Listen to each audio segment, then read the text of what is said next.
अगला अभ्यास है अभ्यास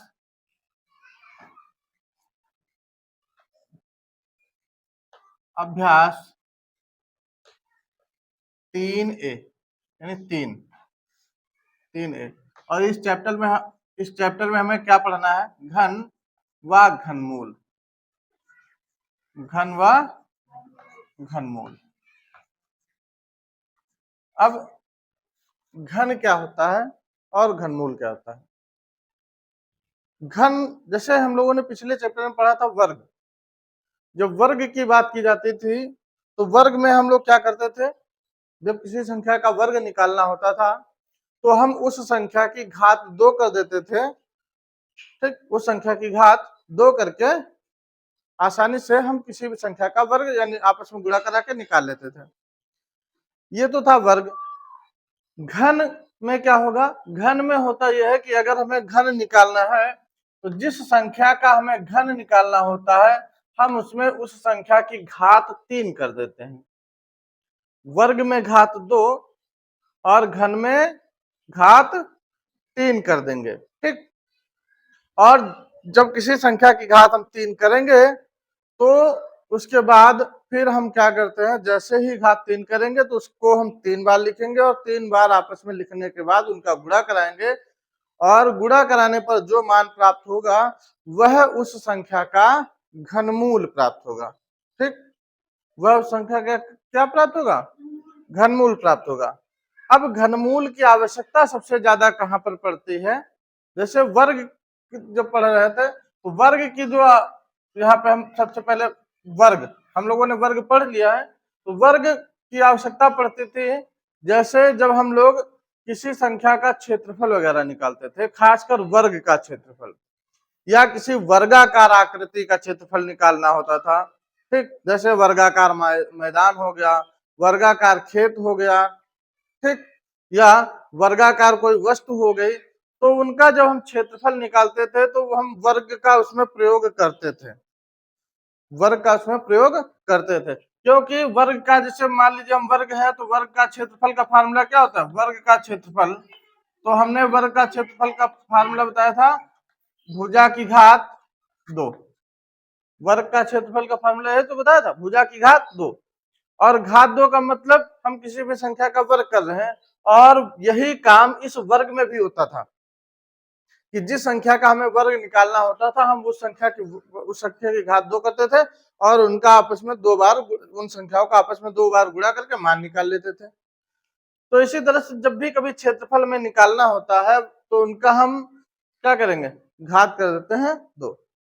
तो जिस प्रकार घात 2 करके हम किसी भी यानी वर्गाकार किसी भी आकृति का क्षेत्रफल निकाल सकते हैं, उसी प्रकार घन के किसी भी, यदि घन है उसका हम आयतन यानी घनाकार कोई भी वस्तु आ जाए तो अगर हमें उसका आयतन निकालना है तो हम इसी का प्रयोग करते हैं।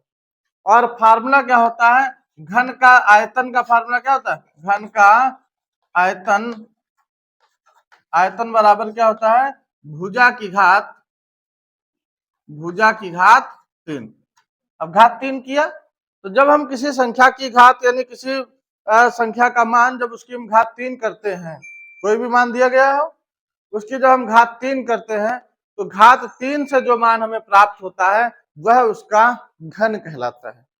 ठीक, क्या कहलाता है? घन। तो हम इसकी सहायता से किसी भी घनाकार वस्तु का क्या निकालेंगे?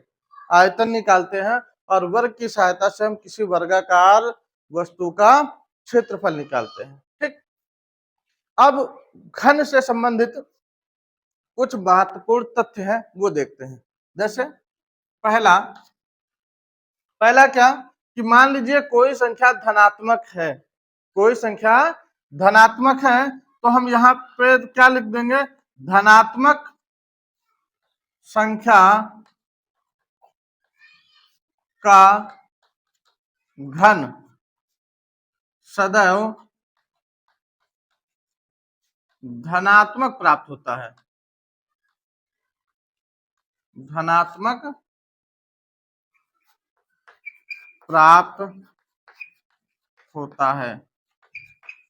धनात्मक संख्या, जैसे एग्जाम्पल के तौर पे हम ले सकते हैं, जैसे हमने लिखा प्लस का 5, अब इसका घन निकालना है तो घात 3 किया, तो प्लस के 5 की घात 3 करेंगे तो क्या आएगा 5 गुणे 5 गुणे 5, गुणा कराएंगे पचम, इन दो का पहले गुणा कराएंगे आपस में, तो 5 के 5 से गुणा होगा 25 आ जाएगा, और जो 25 आया गुणनफल हम उसका आगे वाली संख्या से गुणा करा देंगे, फिर उस 25 का इससे जब गुणा होगा तो यह आ जाएगा 125।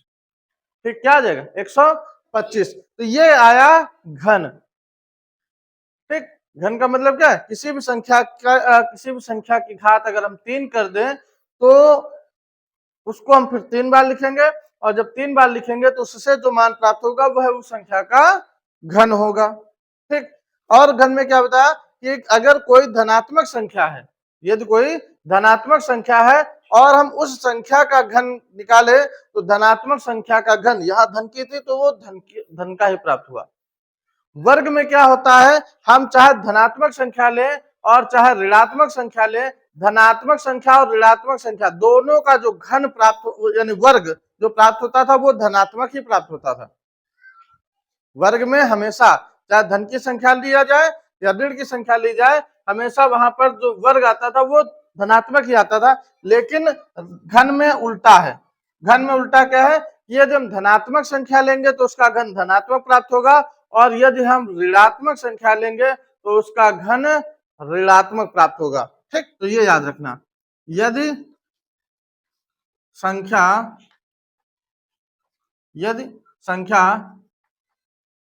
ऋणात्मक है, ऋणात्मक है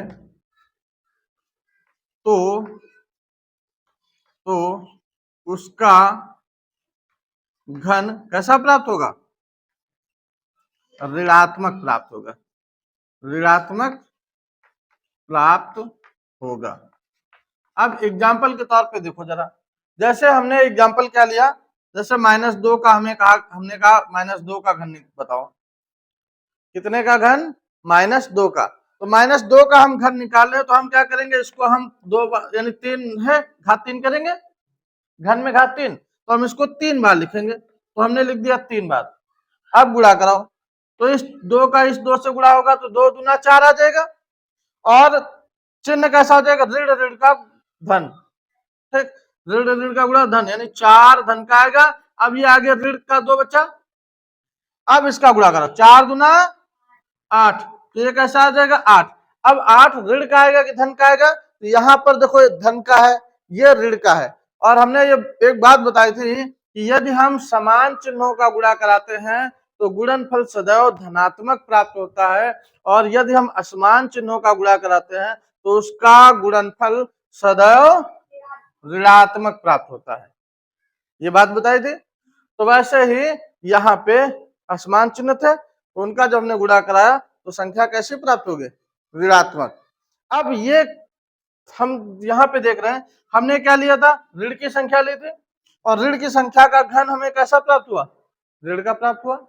तो इस तरह से ये बात याद रखना कि धनात्मक संख्या का अगर हम घन करेंगे तो हमें घन जो प्राप्त होगा वो धनात्मक मिलेगा, घन का जो मान मिलेगा वो धनात्मक, और यह संख्या ऋणात्मक होगी तो घन का मान ऋणात्मक प्राप्त होगा।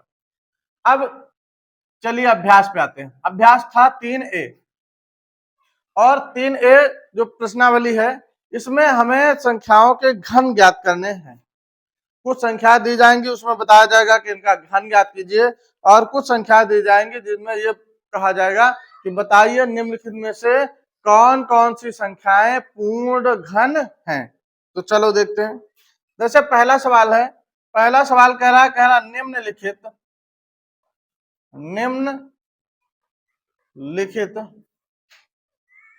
संख्याओं निम्नलिखित संख्याओं के घन ज्ञात कीजिए, घन ज्ञात कीजिए।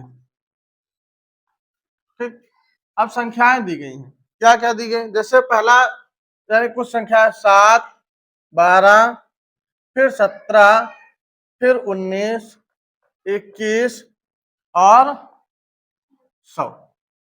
तो हम सिर्फ यहाँ दो संख्याओं के घन निकाल के बता रहे हैं। जैसे 7, तो 7 का घन पहला सवाल है 7 का घन, ऐसे लिख देंगे भाषा 7 का घन। तो घन का मतलब उस संख्या की घात हम करेंगे कितनी, 3, और जैसे उस संख्या की घात 3 करेंगे तो मान क्या आ जाएगा, यानी क्या हो जाएगा 7 गुणे 7 यानी घात 3 किया तो हम उस संख्या को 3 बार लिखेंगे, घात 3 किया तो हम उस संख्या को कितने बार लिखेंगे, 3 बार लिखेंगे। अब आपस में गुणा कराओ, तो 7 का 7 से गुणा, 7 7 49, और फिर ये 7 बचा, इस 7 से गुणा करा लेंगे तो आगे क्या आ जाएगा, 7 में 63 का 3 हासिल आया 6, और 7 चको 28, 28 और 6 34, ठीक, कितना आ गया 343। ये जो 343 आया वो 7 का घन है। ऐसे ही हम 12 का निकाल लेंगे, 12 का घन, ठीक, 12 का घन बराबर 12 की घात 3, तो 12 की घात 3 का मतलब हम इस संख्या को कितने बार लिखेंगे, 3 बार। तो गुणा कराओ, पहले दोनों 12 का गुणा कराएंगे तो ये आ जाता है 144, फिर आगे 12 का गुणा करा देंगे तो जब गुणा कराता है तो ये 1728 आता है, कितना आ जाता है 1728, और यही इसका आंसर है, ठीक।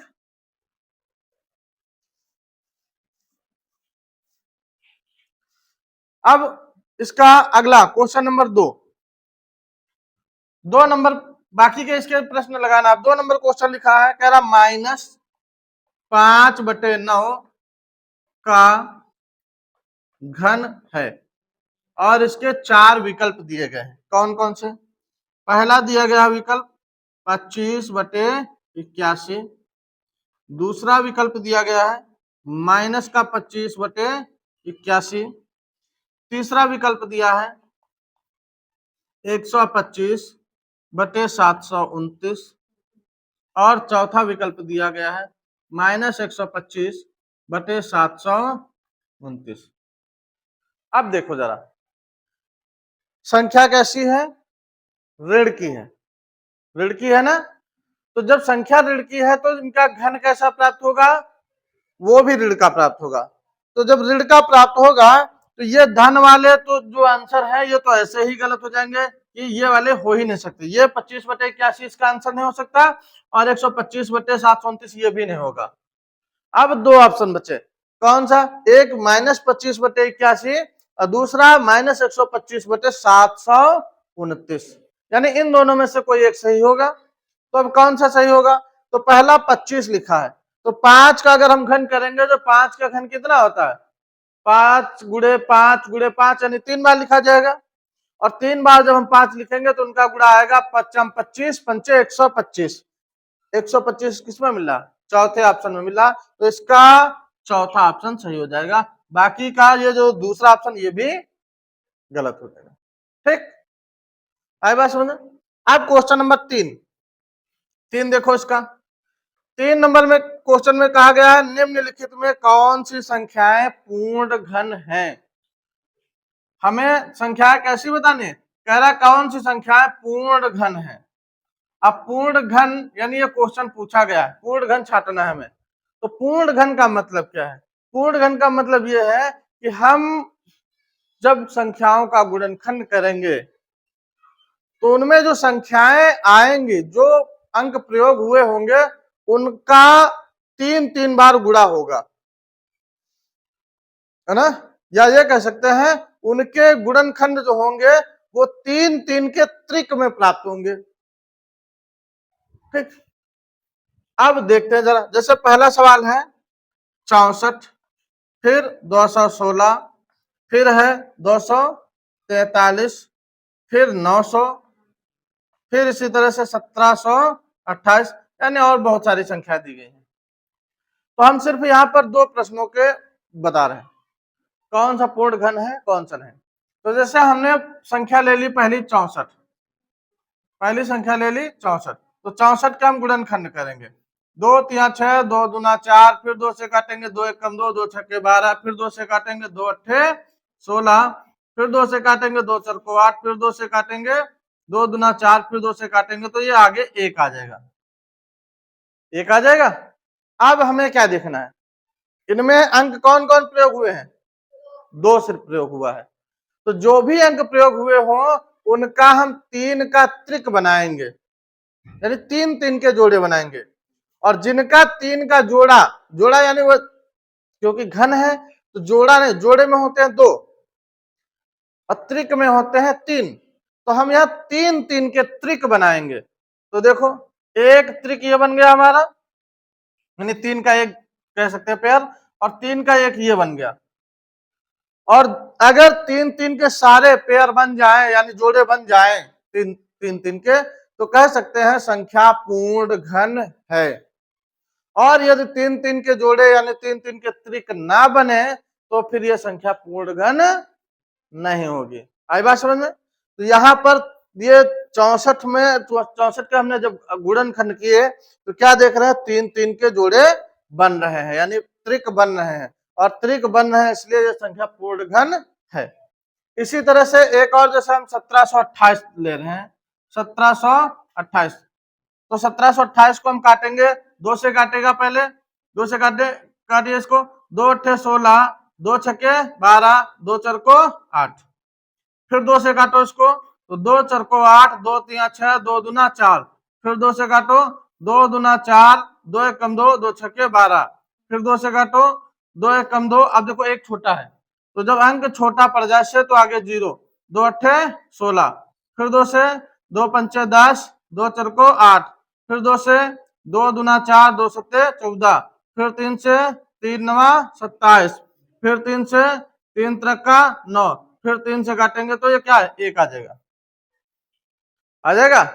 अब इनके 3 3 के जोड़े बनाओ, एक ये इसका ये बन गया, एक 2 का ये बन गया, और ये 3 का बन गया, तो इसके भी 3 3 के त्रिक बन गए। तो जब इसके भी 3 3 के त्रिक बन गए इसका मतलब ये भी संख्या पूर्ण घन है। ठीक, इसी तरह से हम बाकी के प्रश्नों को भी करेंगे, जिनका 3 3 का त्रिक बन जाए वो पूर्ण घन है, और जिनका 3 3 का त्रिक ना बने वो पूर्ण घन संख्याएं नहीं है। ठीक, तो इस तरह से बाकी के प्रश्न को तुम लोग स्वयं लगाओगे।